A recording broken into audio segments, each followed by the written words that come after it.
Story 1. Clinton Road in New Jersey, USA, is a 10-mile stretch of road surrounded by wilderness. It's a dangerous road with perilous hairpin turns. This is a road steeped in the supernatural and evil itself. A road you do not want to stop on, nor a woodland you want to venture to, as you may not leave with your mind intact. Should you leave at all? If you are fortunate enough to leave on a section appropriately named Dead Man's Curve, lies a bridge overlooking an eerie, desolate lake. It is haunted by the ghost of a little boy. Should you be traveling by here around the hour of midnight and feel a little foolhardy, then throw a penny into the lake while sitting next to the bridge, the ghost of the little boy will throw the penny back to you. Some people have tried this experiment. One person will stand next to the lake while somebody on the bridge throws a coin down below. The person stood next to the lake will be pushed in by the ghostly boy. Many people have witnessed this, and some have even seen the boy's reflection appear in the lake. It is believed the spirit was once an unfortunate little boy who drowned in the lake, trying to pick a coin up. Maybe when he pushes people into the lake, he just wants another soul to play with. There was once a castle in the surrounding woods just off Clinton Road that went by the name of Cross Castle. Built in 1905, it was badly damaged and eventually deemed unsafe and knocked down in 1988. It may have been deemed unsafe for reasons other than structural safety, for it was known to be frequented by satanic worshippers. The area has on occasion been littered with satanic symbols, and satanic animal sacrifices have also been conducted there, with the remains of ritually slaughtered animals found strewn around the woods.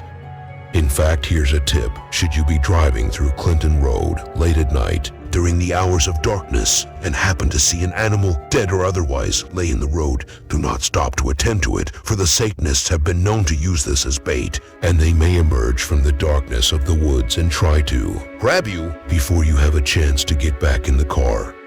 Do not get out. People have reported the sounds of ritual chanting at night. Witnesses have gone into shock after seeing visions of children being murdered. Are they images from beyond the grave? A demolition crew hired to knock down the remains of the castle found the basement of the castle contained satanic scripture written on the walls. It was found to be dated back around a century or more of age. Keep your wits about you or you may end up as a sacrificial lamb. There are rumors the Satanists are local people practicing their dark art and are slowly but surely trying to bring forth something truly evil. It would seem this area also attracts visitors not of this planet. Many people have witnessed UFO activity along this long, dark, winding road. A few years ago, a man called Stephen and two of his friends were driving along Clinton Road when they suddenly saw a huge, blinding flash in the sky. They looked up to see a triangular-shaped UFO hovering around 200 feet in the air. Steve and his friends were too scared to get out. The UFO quickly shot off into the sky, and like a proverbial shepherd, Steve and his friends got the flock out of there. In 1972, media company Warner Brothers, yes that's right, Warner Brothers, opened up a theme park in the area called Jungle Habitat, with the emphasis on exotic animals such as tigers and monkeys. There were incidents such as accidents and animals going crazy and attacking everything, including humans, inside the park. The park was shut down in 1976. It would seem some of the animals may have escaped during closure and began living in the woods, breeding and creating mutated hybrids with dark satanic forces emanating from the area, which may have also contributed to their genetic meddling, thus creating a hellhound. People have reported a giant black dog, not dissimilar to a black shuck, with glowing red eyes roaming around the area. During one dark, lonely night, David Jackson was driving along Clinton Road on his lonesome when he saw a huge black shape in front of him. He stopped the car. The shape stood there motionless in the road. Then it began to turn around. There stood a hellhound with its huge red eyes, staring straight into David's eyes. It slowly started to come towards the car. David's blood turned ice cold. He froze in fear till his senses came back. He started the car just as it was about to reach his door. He quickly sped off. He's not been back there since. A reported incident that happened many years ago, but has happened to a few campers since. Two friends were camping by a lake called Terrace Pond, a bit further on up the road. Around 1 a.m. they noticed two park rangers approaching them. The two young rangers asked the two campers if they could please put out their fire. The two campers politely did so. One of the campers asked if their cars would be given a ticket where they were parked. The rangers said no and went on their merry way into the darkness. There was a strange vibe about the rangers. They seemed off. The following day, the two friends found they had two parking tickets and questioned it with the local authorities and told them they were led to believe it was okay to park there. After giving a brief description of the two rangers, the two friends were told the two rangers had died on the job in 1939. They had seen the spirits of two young dead rangers. The two rangers have been seen many times since at night.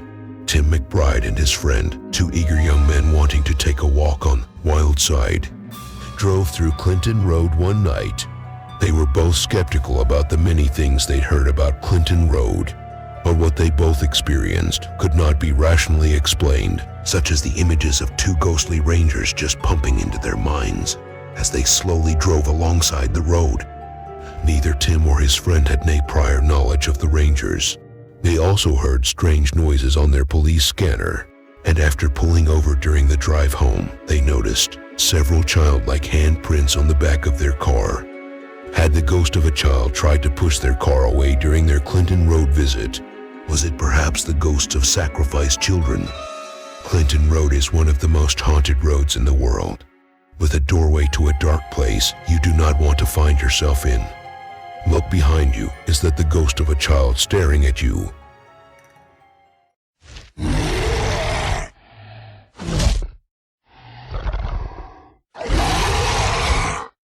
Story 2.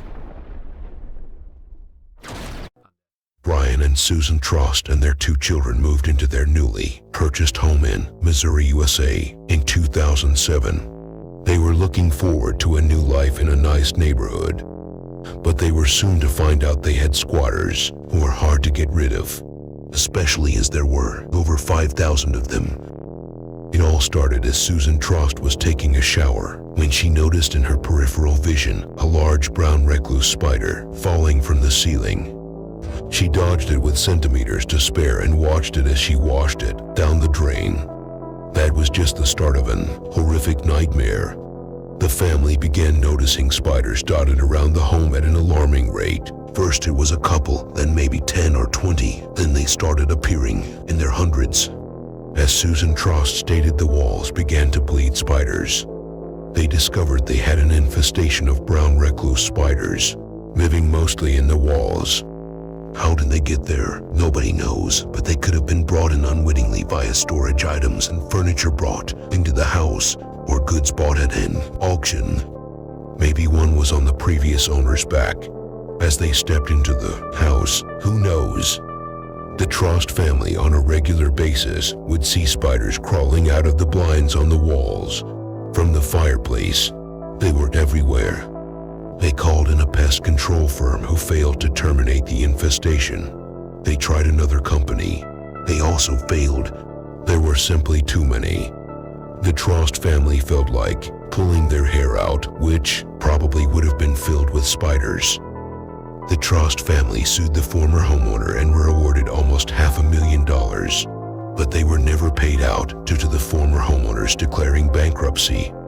During the trial, the University of Kansas biology professor Jamal Sandage described the infested home as an immense problem and declared there were between 4,000 to 6,000 spiders living in the home. Hold on, I need a drink. The Trost family eventually had to move out of their eight-legged freak's home, and the house went to foreclosure.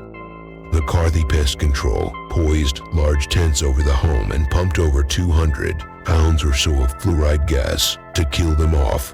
Last time I checked, the house was up for sale. Do you fancy moving in?